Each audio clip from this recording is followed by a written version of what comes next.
আজকের গল্প খানজিদা পারভিনের লেখা অবাধ্য মন পাখি। মেয়ে হয়ে অন্য একটা মেয়েকে ইফটিজিং করো, লজ্জা করে না তোমার? মেয়ে হয়ে আর একটা মেয়েকে ইফটিজিং করেছে, সেইটা বড় কথা না রে পাগলা। একটা মেয়ে ইফটিজিং করেছে তা জানার পরেও তুই সেই মেয়ের কাছে শুনতে এসেছিস একটা পুরুষ হয়ে, তোর লজ্জা করে না রে পাগলা? 15 মিনিট আগে চমকি চলেছে একলা পথে, সঙ্গী হলে দোষ কি তাতে? রাগ করো না সুন্দরীকো, কাঁদলে তোমায় লাগে আরো ভালো। বস, কাঁদলে তোমায় হবে না, রাগলে তোমায় হবে। আপনার গানের লিরিক্স ভুল হয়ে গেছে। রাস্তা থেকে একটা মেয়ে বই খাতা জাপটে বুকের মধ্যে নিয়ে হাঁটছে, আর পাশ থেকে অনেকগুলো ছেলের মধ্যে একটা মেয়ে গান গাইছে। মেয়েটা দ্রুত পায়ে সেখান থেকে হেঁটে চলে গেল। সারা কানের নিচে একটা মারবো, সব লিরিক্স তোর পেছন দিক দিয়ে বার হয়ে যাবে। এই নিশা মল্লিক যা বলবে ওইটাই তখন লিরিক্স হয়ে আপডেট নিবে। এই নিশা মল্লিকের ভয় বাঘে ছাগলে এক ঘাটে জল খায়। তুই আমার লিরিক্স শেখাও। বাঘে ছাগলে না, বাঘে বিড়ালে হবে। চন্দন শেখ। জি বস। আমার সামনে আয় বাপ। চন্দন দাঁত বের করে হাসতে হাসতে তার সামনে গেল। মোটা আকৃতির গোলগাল মুখ বিশিষ্ট চন্দন শেখ। পিছন ফিরে দাঁড়া, তোকে একটা নতুন টেকনোলজি দেখাই। চন্দন আগ্রহের সাথে পিছন ফিরে দাঁড়ালো। নিশাকে সে নিজের গুরু মানে, নিশা মানে পুরা আইটেম বোম। গুরুর কাছ থেকে নতুন টেকনোলজি শেখা এ বড় ভাগ্যের ব্যাপার। এই ভাগ্য সবার হয় না। নিজেকে নিয়ে নিজেই গর্বিত ফিল করছে চন্দন। গর্বের সাথে নিজের বলিষ্ঠ হাত দিয়ে নিজের বুকে নিজে দুটো থাবা দিল। বাইকের উপর বসা থেকে এক লাফে নামলো নিশা মল্লিক। চোখে কালো সানগ্লাস, হাতে 3টে ব্রেসলেট, নীল শার্টের উপর সোনালি রঙের একটা চেইন, তার সাথে ইংরেজিতে নিশা লেখা একটা লকেট। মাথার পিছনে বড় একটা খোপা, খুব সুন্দর করে বাঁধা। সব থেকে আলাদা বিষয় হলো তার পরা কালো লুঙ্গি। মেয়ে হয়েও লুঙ্গি পরে, এটার জন্য সে বেশ বিখ্যাত। প্রায় তাকে কালো লুঙ্গিতে দেখা যায়। সবাই নিশাকে আলাদা ভাবে, এটা তার বেশ ভালোই লাগে। এক হাত দিয়ে লুঙ্গির এক প্রান্ত ধরে এগিয়ে যায় চন্দনের দিকে। চন্দন শেখ, গুরুর কাছ থেকে কিছু শিখতে হলে মাথা নিচু করে শিখতে হয়, ভুলে গেছো? এই তুমি তোমার গুরুকে মানো? ভুল হয়ে গেছে বস। চন্দন বিনয়ের সাথে তার ভারী দেহ নিয়ে মাথা নিচু করলো।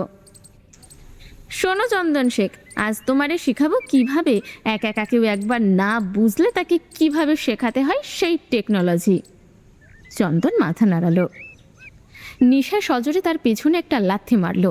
চন্দন তাল সামলাতে না পেরে ফুটবলের মতো গড়িয়ে কিছু দূর চলে গেল। তোর জন্য ওই মেয়েটা আমাকে খারাপ ভাবলো আমি ভুল গান গাই। নারী জাতির কাছে নারী হয়ে আমার মান সম্মানের উপর কাকে করে দিল। তো তোর জন্য ছেড়ে চন্দন, না সে ভুল হয়ে গেছে বস, আমার মাফ করে দেন। নিশা মাফ করে না, নিশা শাস্তি দেয়, নিশা প্রতিশোধ নেয়। নিশার ভেতরে যে জানোয়ারটা আছে, নিশা তাকে প্রতিশোধের বিনিময়ে শান্ত করে। নিশা হাসছে, অনেক জোরে হাসছে। নিশার পাশে থাকা ছেলেগুলোর গায়ে কাঁটা দিয়ে উঠছে। নিশা আবার ফিরে গিয়ে এক লাফে বাইকের উপর উঠে বসলো। এ চন্দনের বউ বন্ধন, গান বাজা। কি গান বাজাবো বস? আমি যেইটা গাইলাম ওইটা বাজা। বাঁধনের হাতে মিনি সাইজের একটা সাউন্ড বক্স, সেখানে গান বাজছে। চুমকি চলেছে একা। সেই তালে তালে নিশার গোলাপি ঠোঁটেও গানের কথা ফুটে উঠছে। মিউজিকের তালে তালে শরীর দুলছে, সাথে হাতও নড়ছে। সেই মুহূর্তে একজন এসে নিশাকে ডাকছে, কিন্তু নিশা এখন গানের ভেতরে ডুবে আছে। তার এই সব ঝাঁকানাকা গান খুব ভালো লাগে। বাকি নীরব গানগুলো তার কাছে লাগে 100 বছর আগে মৃত মানুষের মতো। সেই লোকটা বাঁধনের হাত থেকে মিনি সাউন্ড বক্সটা নিয়ে দূরে ছুঁড়ে মারল। নিশার শরীর স্থির হলো। চন্দন এগিয়ে গিয়ে তার কলার ধরল। নিশা মুহূর্তে তার হাত দিয়ে তাকে ইশারা করলো ছেড়ে দিতে। চন্দন কলার ছেড়ে দিয়ে নিশার পাশে গিয়ে দাঁড়ালো। নিশা হাত দিয়ে ইশারা করে সেই লোককে কাছে আসার জন্য। লোকটা দৃঢ় পায়ে এগিয়ে আসে। নাম কি? রাফি? লোকটা একটু চমকে গেল। হ্যাঁ, তুমি কি করে জানলে? 5 দিন হলো এই এলাকায় নতুন। এবার লোকটার একটু ভয় লাগলো, গলার আওয়াজ কমে আসছে। জি, আপনি? প্রশ্ন শেষ করার আগেই নিশা তর্জনী আঙ্গুল দিয়ে নিজের ঠোঁট চেপে ধরে তাকে দেখায় চুপ করতে। লোকটার কথা বন্ধ হয়ে যায়। নিশা সানগ্লাস খোলে। নিশার চোখের দিকে তাকিয়ে লোকটা 2 কদম পিছিয়ে যায়। অসম্ভব রকমের লাল চোখ, চোখের প্রতিটা শিরা লাল, মনে হচ্ছে চোখের ভেতর থেকে রক্তের ছিটা বেরিয়ে আসছে। ডান চোখের কোণায় লম্বা একটা কালো দাগ, দেখেই বোঝা যায় ছুরির আঘাত। কিন্তু কার এত সাহস? এটা গবেষণা করার মতো বিষয়। সেই দাগ নিশার মুখের খুঁত নাকি সৌন্দর্য বৃদ্ধির প্রতীক বোঝা কষ্টকর। নিশা লুঙ্গির 2 প্রান্ত ধরে নিয়ে রিল্যাক্সে হেঁটে তার দিকে যাচ্ছে। চোখের পলকেই তড়িৎ বেগে লোকটার নাভির নিচে একটা লাথি মারল। ও মা গো বলে রফি ছিটকে গিয়ে পড়ল নিচে। মুখ দিয়ে শুধু মা হুমা বের হচ্ছে। নিশা পা দিয়ে তার গাল চেপে ধরল। এবার রফির হাত নিশার যেই জায়গাটায় প্রথম লাথি মেরেছিল সেখান থেকে সরে নিশার পায়ের উপর পড়ল। অনেক চেষ্টা করছে পা সরানোর, কিন্তু এক চুলো সরাতে পারছে না। কুত্তার বাচ্চা, 5 দিন হয় নাই এলাকায় এসছিস, এখনই মেয়ে দেখলে ছাদের উপর দাঁড়িয়ে প্যান্ট খুলে নিজের মেন পয়েন্ট দেখাস। আর তোর বোনকে যখন আমি একটু গান শোনাইলাম তাতে তুই প্রতিশোধ নিতে চলে আসছিস। একেই বাংলায় বলে কান টানলে মাথা আসে। তোর মেইন পয়েন্টকে আছে আমি মাইনর পয়েন্ট বানিয়ে দিলাম। মুখ থেকে পা সরিয়ে আবারও আগের স্থানে লাথি মারল। দ্বিতীয় লাথির বেগ ছিল প্রথমটার থেকেও দ্বিগুণ। রাফি ছিটকে গিয়ে আরও কিছু দূরে পড়ে গেল। গাল থেকে লালা বের হয়ে নিচে পড়ছে, শুধু একটু গোঙানির আওয়াজ কানে আসছে। মনে রাখবি, এটা নিশার এলাকা, এইখানে আমার আইন চলবে। আমি এখানকার আইন প্রণেতা, আমি বিচারক, আর শাস্তিও আমিই দেব। এখন থেকে সারা জীবন তোর আমার নাম মনে থাকবে, ভুলিস না রে পাগলা। নিশা। চন্দন শেখ। হ্যাঁ বস বলুন। বাইক স্টার্ট দে। জি বস। চন্দন ভারী দেহ নিয়ে বাইকে বসে বাইক স্টার্ট দিল। বস উঠুন, আমাকে শক্ত করে ধরে বসুন। চন্দন খুব সিরিয়াস, মুখ চোখ শক্ত হয়ে আছে। অনেক বড় একটা কাজ করেছে বলে মনে হচ্ছে, গুরুদায়িত্ব তার উপরে। নিশা একবার চন্দনের দিকে তাকালো, আরেকবার বাইকের দিকে। চন্দনের মোটা দেহ বাইকের পুরো জায়গা ভরাট হয়ে গিয়েছে, নিশার বসার মতো জায়গা নেই। চন্দন না, আদেশ করুন বস। তোকে একটু আগে যেন আমি কি টেকনোলজি শিখিয়েছি সেইটা যে তুই ঠিক করে শিখেছিস তা প্রমাণ কর যা। নিশি রাফির দিকে তাকিয়ে তাকে ইশারা দিল। চন্দন চোখ কোড়া করে একবার রফির দিকে তাকিয়ে আরেকবার নিশির দিকে তাকালো। চন্দনের চোখে আগুন জ্বলছে। সে বাইক থেকে মাটিতে শব্দ করে নামলো, এগিয়ে গেল রাফির দিকে। হাঁটায় শব্দ হচ্ছে না, তাও জোরে জোরে মাটিতে পা ফেলে হাঁটছে যাতে শব্দ হয়। রাফির পশ্চাৎ দেশে একের পর এক এলোপাথারি লাথি মারছে। কালো শরীর ঘেমে একাকার হয়ে গেছে। সফলতার হাসি হেসে পেছনে ঘুরে দেখে কেউ নেই, সবাই চলে গেছে। বস বাঁধুন, আমাকে রেখে তোরা কই চলে গেলি? মাথায় হাত দিয়ে কান্নায় ভেঙে পড়ল চন্দন শেখ। মা জননী, খেতে দাও, খুব খিদে পেয়েছে। কত কাজ তোমার মেয়ের তুমি জানো, থাকো তো সারাদিন শুয়ে বসে, জানবা কি করে? কথাগুলো বলে নিশি চুল মুছতে মুছতে বাইরের বারান্দার দিকে গেল। আর একটা কথা বললে তোর হাত পা ভেঙে ঘরে বসিয়ে রেখে দেব, তখন যাস মস্তানগিরি করতে। মেয়ে মানুষ হয়েছে, তার কোনো লক্ষণ তো নাই তোমার ভেতরে। জাহানারা বেগম রান্নাঘর থেকে তেজি গলায় বলে উঠল, মিস নিশা মল্লিক, আপনার নামে একটা কেস আছে, আপনাকে এখনই থানায় যেতে হবে, ওপর থেকে অর্ডার আছে। বাসার ভেতর 2 জন পুলিশ ঢুকে এক নিঃশ্বাসে কথাগুলো বলে গেল। নিশি তার হাতে থাকা তোয়ালেটা পেঁচিয়ে পেঁচিয়ে তাদের দিকে হেঁটে আসছে। সদ্য গোসল করে বেরিয়েছে কালো লুঙ্গিটা পরে। সবসময় খোপা করে রাখা চুলগুলো এখন ছেড়ে দেওয়া। তাদের কাছে এসে জোরে চেঁচিয়ে বলে, মা, আমার নামে একটা কেস হয়েছে, আমি থানায় যাচ্ছি। ভেতর থেকে উত্তর আসে, যা মুখপুরি, কিন্তু আমি ভাত বাড়ছি, ঠান্ডা হওয়ার আগে ফিরে আসিস, নয়তো কিন্তু আজ কপালে ভাত জুটবে না তোর, বলে দিলাম। নিশি অবাক হয়ে গাল থেকে শুধু বের হলো, হ্যাঁ আমাকে বেরোতে যাচ্ছি নাকি? হায়, দক্ষিণা বাতাসে আমার লুঙ্গি ওড়ে আকাশে। জোরে জোরে গান গাইতে গাইতে হাঁটছে নিশা, পেছনে 3 জন পুলিশ। এমনভাবে হাঁটছে দেখে মনে হচ্ছে সে পুলিশ প্রধান। পথের মধ্যে কারোর সাথে দেখা হলে হাত উঁচু করে জোরে সালাম বিনিময় করছে। পুলিশ তিনজন মাঝে মধ্যে বিরক্ত হচ্ছে, আবার মুখ টিপে হাসছে। চোখে চশমা, কোমর অবধি চুল এলোমেলো হয়ে উঠছে। গায়ে কালো শার্ট, পরনে কালো লুঙ্গি। কিছুক্ষণের মধ্যেই পুলিশ স্টেশনে চলে এলো। থানায় ঢুকতেই নিশার চোখে পড়ল মুখে ব্যান্ডেজ করা রাফির দিকে। নিশাকে দেখতেই সে ভয়ে তার মাকে শক্ত করে জড়িয়ে ধরল। রাফির মা ছেলের কাঁধে হাত রেখে নিশাকে পা থেকে মাথা অবধি দেখে নাক সিটকালেন। নিশা তর্জনী আঙ্গুল দ্বারা সানগ্লাসের ফ্রেম টেনে একটু নামিয়ে খালি চোখে রাফিকে আর তার মাকে দেখে আবার চশমা উঠিয়ে দিল। সোজা গিয়ে ইন্সপেক্টরের টেবিলের সামনে চেয়ারে পায়ের উপর পা তুলে বসে পড়ল। ইন্সপেক্টর তার ব্যবহারে একটু অবাক হলেন না। এই প্রথমবার না সে থানায় এসেছে, তাই তার আচরণ ইন্সপেক্টর সিয়াম সিকদারের ভালো মতোই জানা আছে। আপনি বিরক্ত হন না এতবার থানায় আসতে? কেন করেন এইসব একটা মেয়ে? সিয়ামের কথার মাঝখানে হাত উঠিয়ে তাকে থামিয়ে দিল নিশা। মেয়ে করবেন না স্যার, বিরক্ত লাগে। আপনি আমাকে খুব ভালো করে জানেন, আমি কারণ ছাড়া নিঃশ্বাসও ফেলি না। ও মার খাওয়ার মতো কাজ করেছে তাই কেলিয়েছি, প্রয়োজন পড়লে আবার কেলাবো। এমন কেউ নেই যে আমাকে আটকাবে। নিশা বসা থেকে একটু উঠে গিয়ে সিয়ামের মুখের কাছে গিয়ে বলে, আপনিও না। আবার চেয়ারে বসে পড়ে। আমি যদি এখন আপনাকে জেলে আটকে দিই তখন? নিশা জোরে জোরে হাসল। রাফির মা নিশার দিকে তাকিয়ে আছে, নিশার অদ্ভুত হাসি দেখছে। এই পর্যন্ত কোনোদিন পেরেছেন?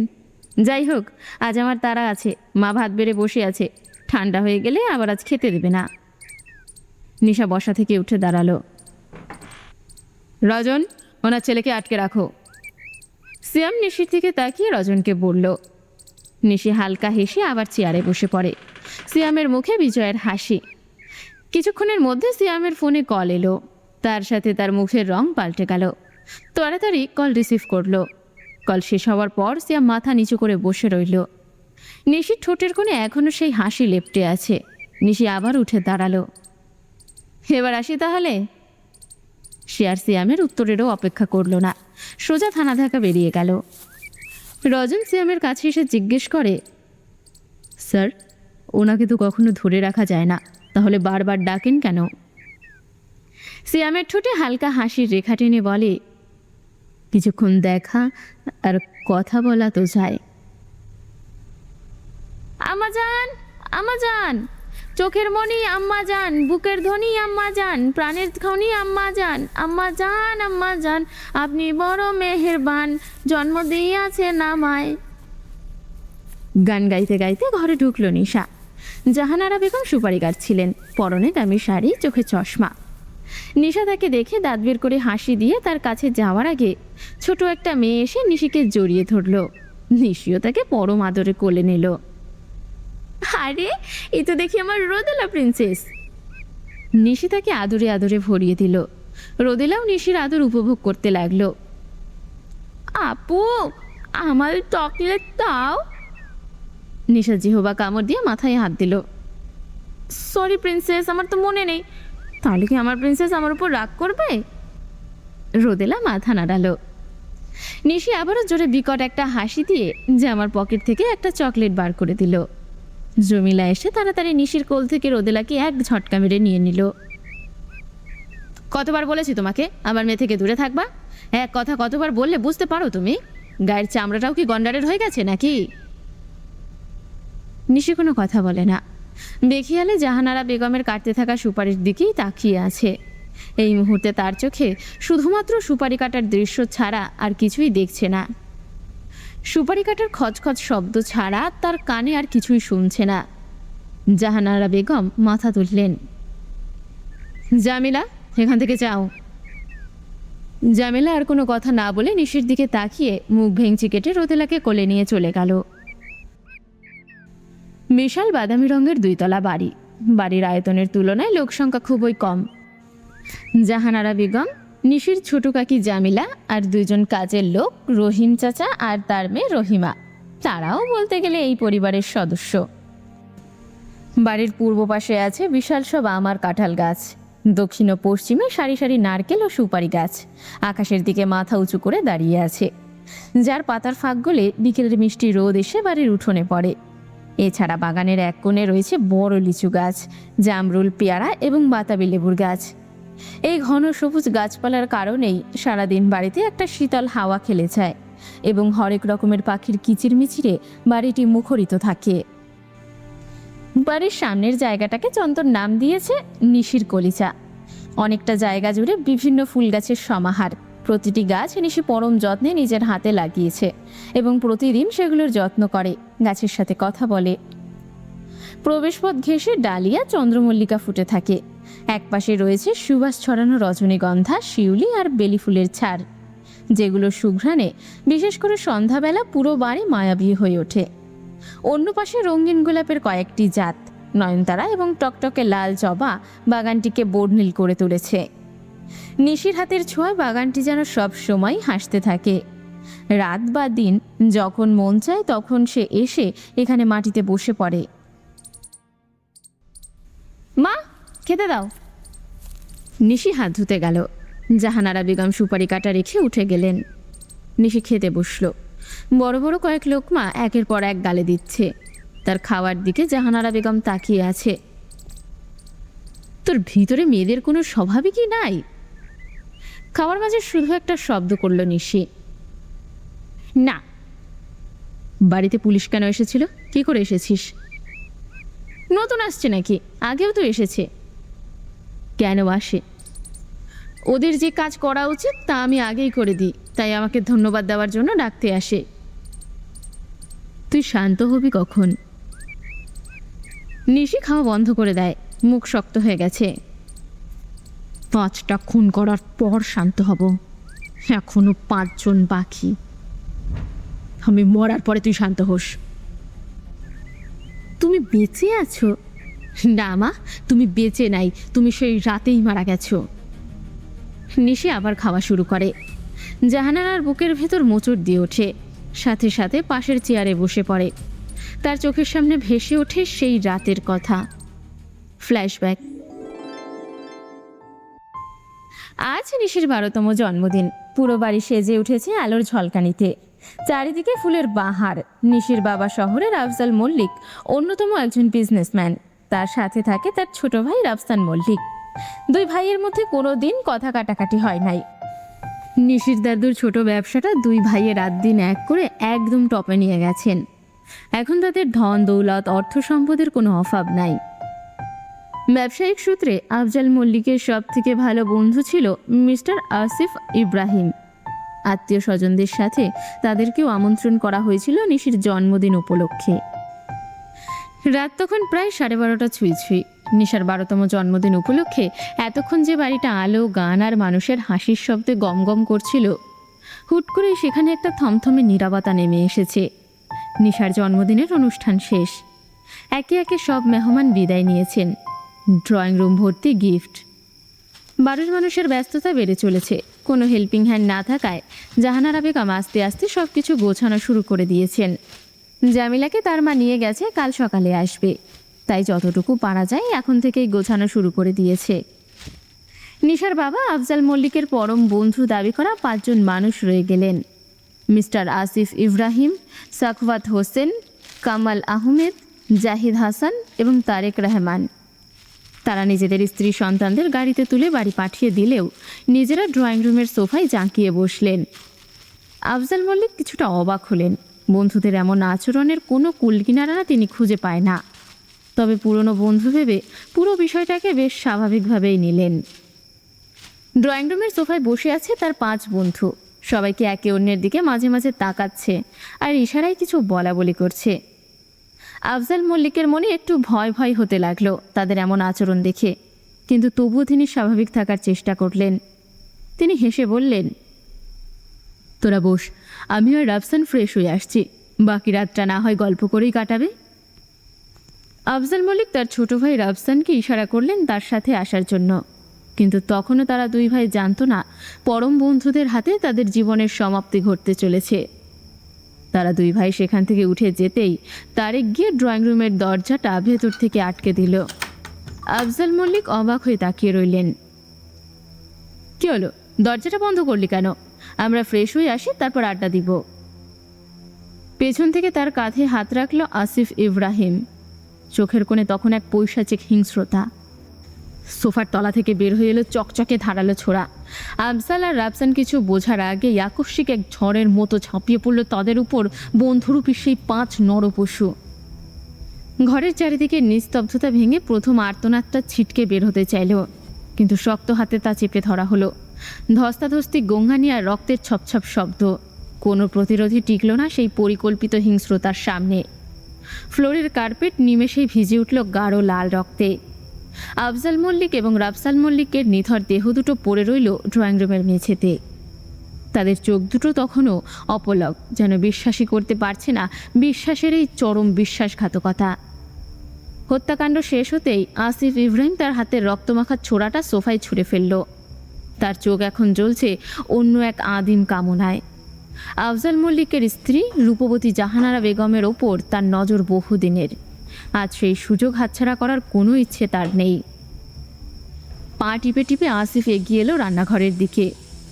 জাহানারা বেগম তখনও ক্লান্ত শরীরে অনুষ্ঠানের এঁটো থালা বাসন ধুচ্ছিলেন। জলের শব্দের মাঝে হুট করে পেছনে কারো ছায়া দেখে তিনি চমকে উঠলেন। ঘুরে তাকিয়ে আসিফকে দেখে কিছুটা অস্বস্তি নিয়ে ভদ্রতার খাতিরে জিজ্ঞেস করলেন, ভাই, আপনার কিছু লাগবে? কথাটা শেষ হতেই জাহানারার চোখ গেল আসিফের জামা আর হাতের দিকে। সেখানে লেগে আছে তাজা গরম রক্ত। জাহানারার বুকের ভেতরটা কেঁপে উঠল। গলার কাছে দলা পাকিয়ে এলো তীব্র এক ভীতি। তিনি চিৎকার দিতে চাইলেন, কিন্তু তার আগেই আসিফ হিংস্র বাঘের মতো তার উপর ঝাঁপিয়ে পড়ল। রান্নাঘরের মেঝেতেই শুরু হলো এক নারকীয় তাণ্ডব। জাহানারাকে পশুর মতো ছিঁড়ে ছুঁড়ে খেতে লাগলো আসিফ ইব্রাহিম। এদিকে এত সব কোলাহল, গঙ্গানি আর আতঙ্কের মাঝেই একটা ঘরে ঘুমিয়েছিল 12 বছরের ছোট্ট নিশা। কিন্তু মাঝরাতে হঠাৎ এক বুক ফাটা অমানসিক আর্তনাদে তার ঘুমটা ভেঙে গেল। সেই চেনা কণ্ঠটা আর কারণ নয়, তার গর্ভধারিণী মায়ের। মায়ের এমন মরণপণ চিৎকার নিশা এর আগে কখনো শোনেনি। গা ছমছম করা ভয় আর কাঁপতে থাকা শরীর নিয়ে নিশা বিছানা থেকে নামল। ঘর থেকে বের হয়ে ধীর পায়ে এগিয়ে গেল ড্রয়িং রুমের দিকে। সেখানে পা রাখতেই নিশার পায়ের তলার মাটি সরে গেল। সামনে পড়ে আছে তার বাবা আফজাল মল্লিক আর ছোট চাচা রাফসান মল্লিকের রক্তাক্ত নিথর লাশ। বাবার যে হাতটা কিছুক্ষণ আগেও তার মাথায় আদরের পরশ দিয়েছিল, সেই হাতটা এখন রক্তে লেপ্টে মেঝেতে পড়ে আছে। আর ঠিক সেই লাশের গা ঘেঁষেই সোফায় আয়েশ করে বসে আছে বাবার সেই 4 বন্ধু, সাখাওয়াত, কামাল, জাহিদ আর তারিক। তাদের মুখে কোনো অনুশোচনা নেই, কোনো ভয় নেই, বরং রান্নাঘর থেকে ভেসে আসা জাহানারা সেই বীভৎস আত্মচিৎকার আর কান্নার আওয়াজ যেন তাদের কানে কোনো মধুর সঙ্গীতের মতো বাজছিল। তারা একে অপরের দিকে তাকিয়ে পৈশাচিক উল্লাসে হাসছিল, উপভোগ করছিল একটি পরিবারের ধ্বংসযজ্ঞ। 12 বছরের নিশা নিথর হয়ে দাঁড়িয়ে রইল সেই ড্রয়িং রুমে আধা খোলা দরজার পাশে।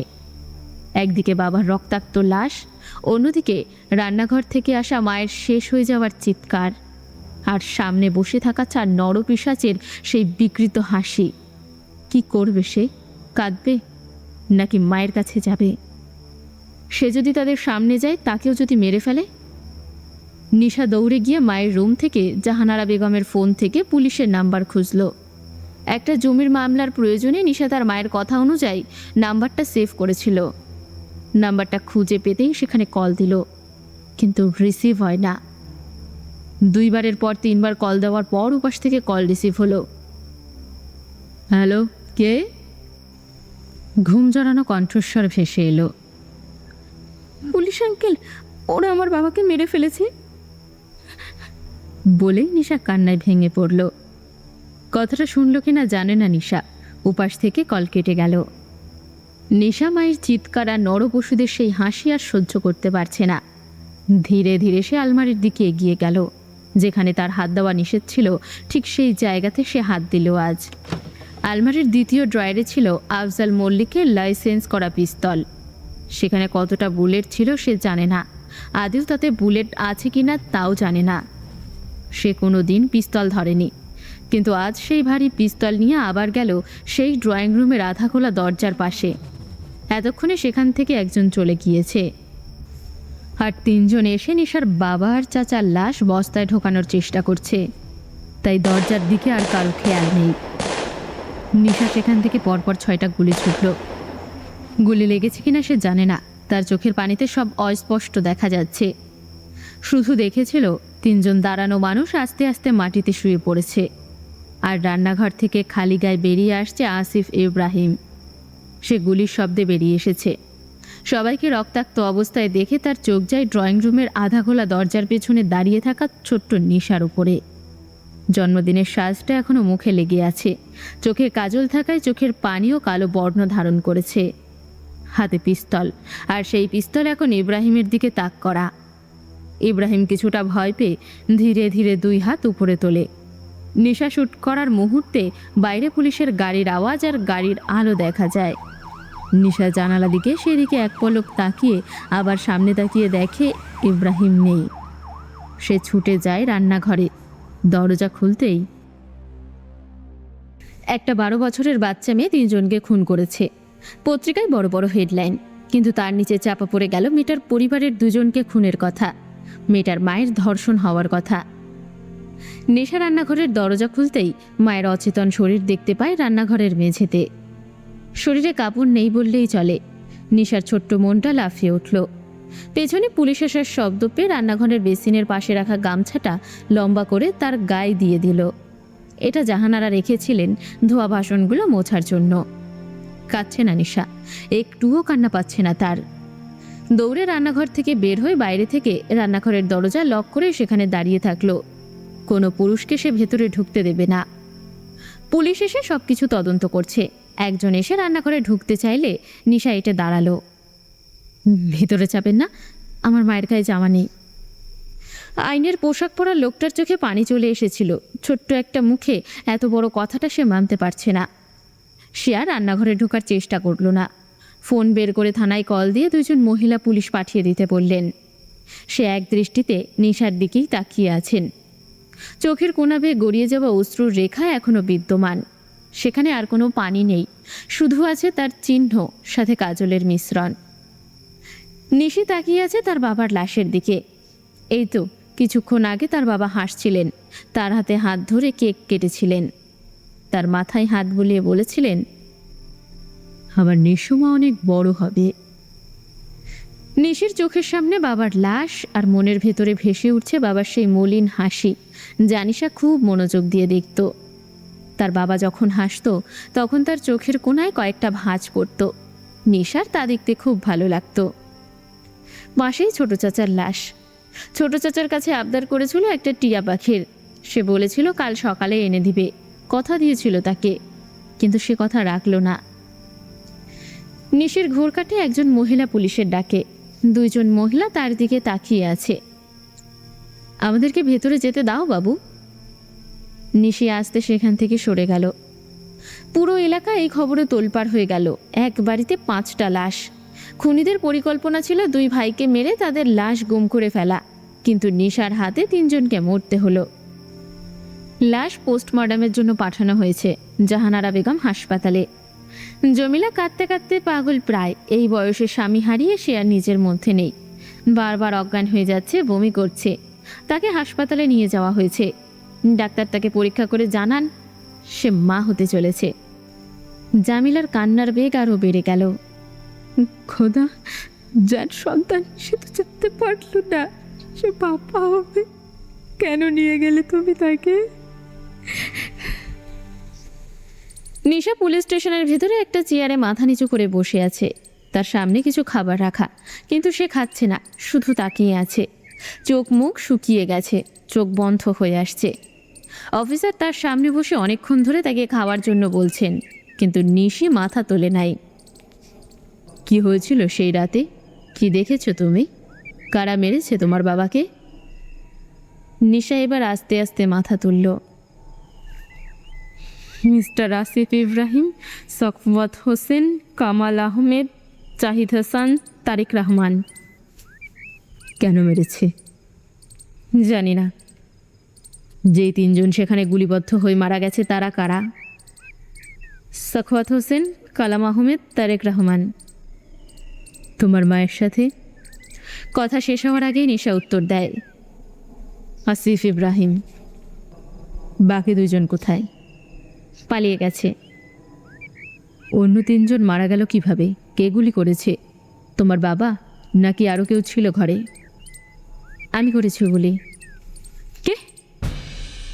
অফিসার বসা থেকে আচমকা উঠে দাঁড়ালেন, পকেট থেকে একটা রুমাল বার করে কপালে জমা বিন্দু বিন্দু ঘাম মুছে নিলেন, আবার আস্তে চেয়ারে বসে পড়লেন।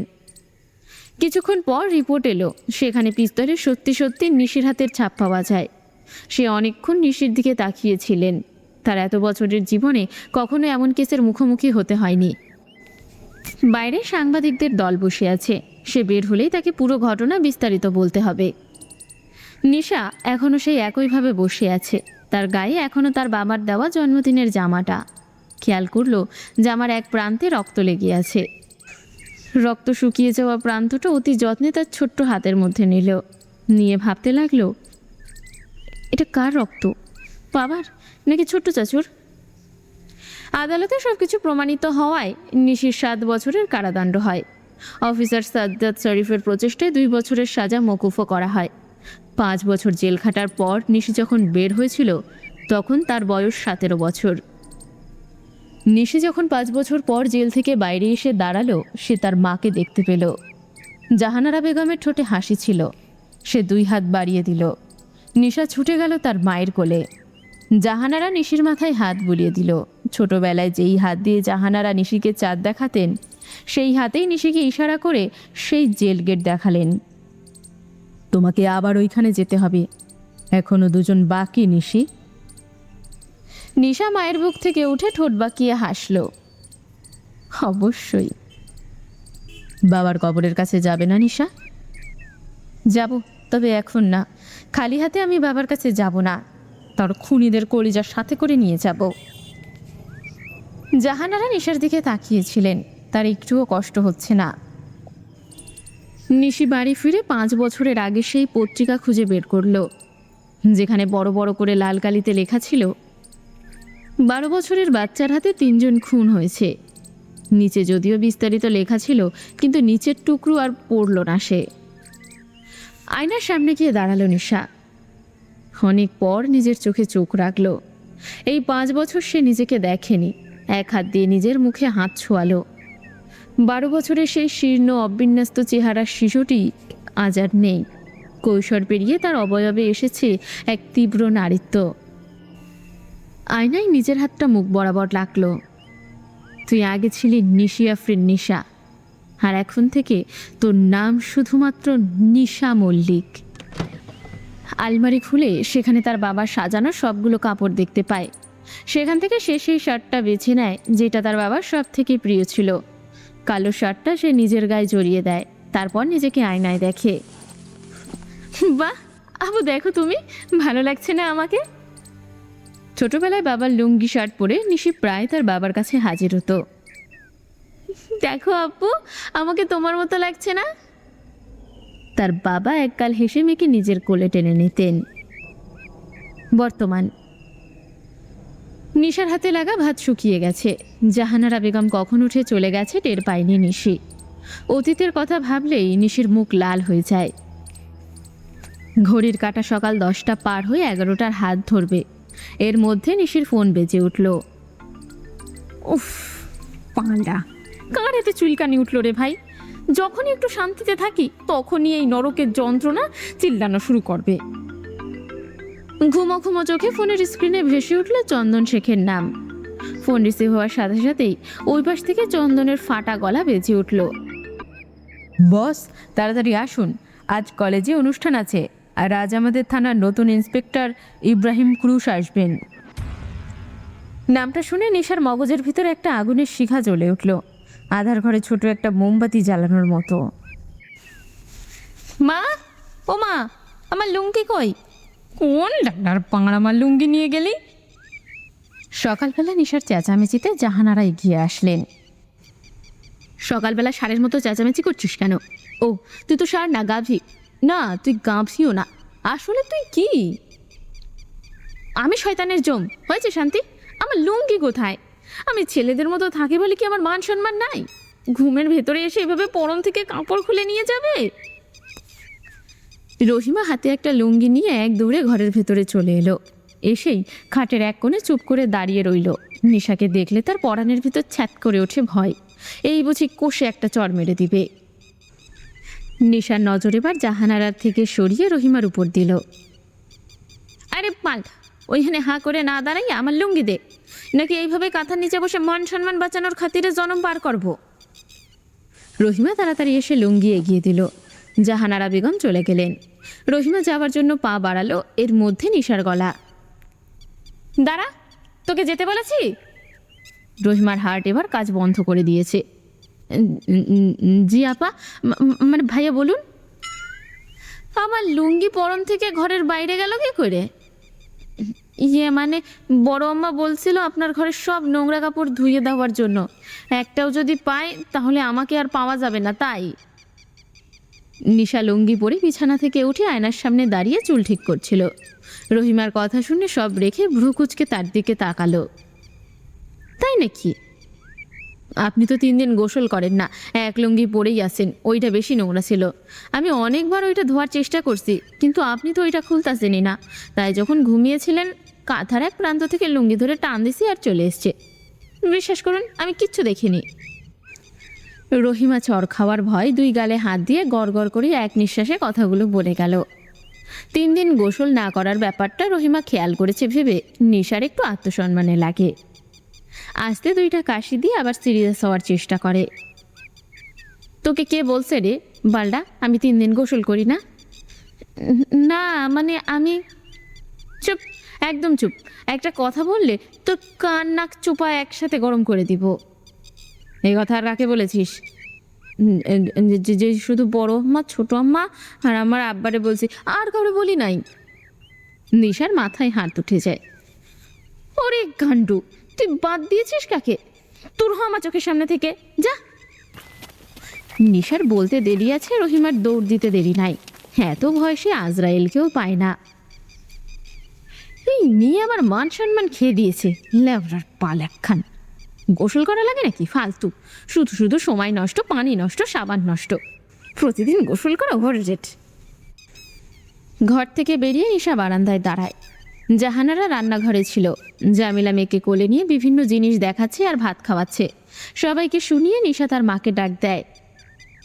মা, আমি গোসলে গেলাম, তারপর কলেজ যাব। রান্নাঘর থেকে উত্তর আসে। হ্যাঁ যা, আর এত জোরে গোসলের কথা বলে কি বোঝাতে চাইছিস তাও বুঝে গেছি। নিশা আর কোনো কথা না বলে গোসলে চলে যায়। কিছুক্ষণ পর চন্দনার বাঁধন নিশার বাসার সামনে এসে বাইকে হর্ন দিল। অনেক সময় পার হয়ে যাওয়ার পরও নিশাকে আসতে না দেখে আবার হর্ন দিল। আর একবার হর্ন বাজা, বল কয়টা, আজকে ধৈর্য হারানোর প্র্যাকটিস করব। বাড়ির ভেতর থেকে নিশার অগ্নিকণ্ঠ শুনে চন্দনার বাঁধন চুপ করে সেখানে বসে রইল। তারা অনেক আছে, কিন্তু এখন তাদের মার খাওয়ার কোনো শখ নাই। কিছু সময় পর খটখট করে গেট খোলার আওয়াজে চন্দন সামনে তাকালো। নিশা সদর দরজা খুলে বাইরে এলো। পরনে কালো লুঙ্গি, সাদা পাঞ্জাবি, চোখে কালো চশমা। মাথার বড় খোপাটা দেখে মনে হচ্ছিল আজ কারো না কারো সর্বনাশের পরিকল্পনা করেই চুলটা বেঁধেছে। দূর থেকে তাকে দেখে চন্দন ফিসফিস করে বাঁধনকে বলল, এটা মেয়ে মানুষ নাকি গ্রামের ডন অবসর নিয়ে সকালের হাওয়া খেতে বের হয়েছে? বাঁধন ইশারায় তাকে চুপ করতে বলল। নিশা পাঞ্জাবের হাতা ফোল্ড করতে করতে এগিয়ে এলো। বস, আপনি এভাবে যাবেন কেন? ভালো লাগছে না? না মানে একটা শাড়ি পরলে হতো না। চোখের পলকে নিশার হাত চন্দনের গালে পড়ল। চন্দন মুখে হাত দিয়ে নিশার দিকেই তাকিয়ে রইল। আমি যা মন চাই তাই পরবো, তোর বাপের কি? এরপরে এমন কিছু বললে তোকে গিট দিয়ে আমার পাঞ্জাবির পকেটে ভরে রেখে দিব। বাঁধন, বাইক স্টার্ট দে। 4টা বাইক ফুল স্পিডে কলেজের ভেতরে গেল। সবার নজর তাদের দিকে। শিক্ষকরা বিরক্তি নিয়ে তাদের দিকে তাকালেন। নিশা বাইক থেকে নামতেই কিছু স্টুডেন্ট তার কাছে আসে। আপু ভালো আছেন? অনেক দিন পরে আপনাকে দেখলাম, কলেজে কেন আসেন না? ইত্যাদি রকমের কথা বলে তার সাথে। নিশাও গাল ভরা হাসি দিয়ে তাদের সাথে কথা বলে। একজন এসে বলে, আপু আমার কলেজের ফিস জমা দেওয়া হয় নাই। নিশা নিজের পকেট থেকে 1,000 টাকার 4টে নোট বের করে তার হাতে দিল। আবার আরেকজন বলল তার ফর্ম ফিল আপ বাকি, তাকে নিশা 5,000 টাকা দিল। এভাবে সে সবার মনে জায়গা করে নিয়েছে। নিশা লুঙ্গির এক কোণা বা হাতে ধরে হেঁটে গিয়ে একদম সামনের সিটে গিয়ে বসে পড়ল তার সাথে থাকা ছেলেপেলে নিয়ে। আচ্ছা বস, আপনি তো এইচএসসি পরীক্ষা দেন নাই, তাহলে আপনাকে ইন্টারে ভর্তি নিল কি করে প্রিন্সিপাল? নিশা মাথা উপরে তুলে দাঁত বের করে হাসল। শোন সুজন, টাকা যখন দরজা খোলে না তখন ভয়ের শব্দে তালা ভাঙতে হয়। তোদের প্রিন্সিপালের গলায় একটা কালো দাগ আছে, ওইটাই নিশার হাতের নকশা। পারলে জিজ্ঞেস করিস ওই দাগের ইতিহাস। কেউ নিশার কথা বুঝলো, আবার কেউ বুঝলো না, কিন্তু যারা বোঝে নাই তাদের আবার দ্বিতীয়বার জিজ্ঞেস করার সাহস নেই। এত কিছুর মাঝেও নিশার মগজে বারবার একটা শব্দের প্রতিধ্বনিত হচ্ছে, আব্রাহাম ক্রুশ। ফ্ল্যাশব্যাক। নিশার ছোট্ট হাতে 2টা পুতুল, একটা ছেলে পুতুল আর একটা মেয়ে পুতুল। পেছন থেকে কেউ একজন এসে তার মেয়ে পুতুলটা কেড়ে নিল। পেছনে থাকা মানুষটাকে দেখে ছোট্ট নিশার ঠোঁটের কোণে হাসি ফুটল। আব্রাহাম, আমার পুতুল আমাকে ফেরত দাও। এটা তো পুতুল নয়, এটা হলো আমার নিশা পাখি। আমি আমার নিশি পাখিকে আজ নিয়ে যাব। আব্রাহাম পুতুলটা তার ছোট্ট প্যান্টের পকেটে ঢুকিয়ে দৌড় দিল।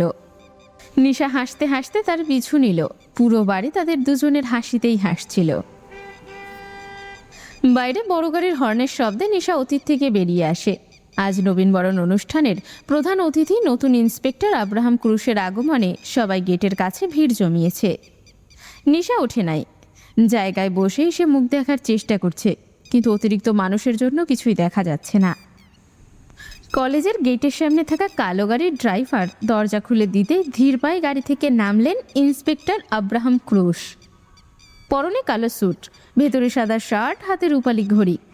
বাতাসে উড়ে আসা চুলগুলো আঙ্গুল দিয়ে সরিয়ে নিতেই কয়েকজন নতুন ছাত্রী যারা ফুল নিয়ে দাঁড়িয়েছিল তার গায়ে ছেটানোর জন্য তারা মুগ্ধ হয়ে তাকিয়ে রইল। মুখে কোনো হাসি নেই, হাত দিয়ে ইশারা করলেন ফুল না ছেটাতে। শুধু প্রিন্সিপালের সাথে হ্যান্ডশেক করে সোজা পায়ে হেঁটে গেলেন স্টেজের দিকে। নিশা মনে মনে প্রতিজ্ঞা করে রেখেছে, এই আব্রাহাম যদি তার বাবার খুনির ছেলে হয় তো আজ এই কলেজে আব্রাহাম হেঁটে ঢুকবে আর লাশ হয়ে খাটলায় শুয়ে বার হবে।